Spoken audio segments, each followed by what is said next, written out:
front of me is Samsung Galaxy Tab A11 and today I would like to show you how you can connect it to printer.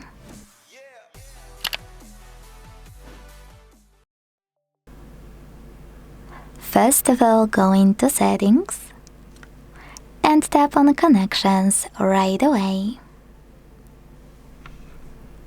When you're ready, choose More Connection Settings and finally Printing.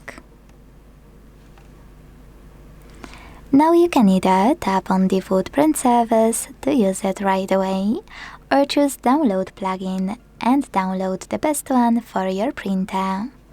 Either way, you need to activate it the same way. Tap on it on the left and use this switcher at the top right corner if it's not already on.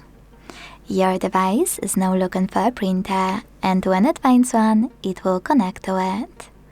Quick tip, if you still can't connect, tap on those three dots at the top right corner and hit Add Printer.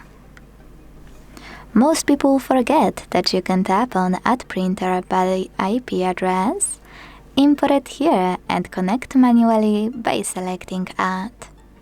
Additionally, if your printer has Wi-Fi direct printing, you can enable it here. Tap on Find Wi-Fi Direct Printers and wait for your tablet to scan for it. Thanks so much for watching. If you enjoyed this video, leave a like, comment and subscribe. Bye!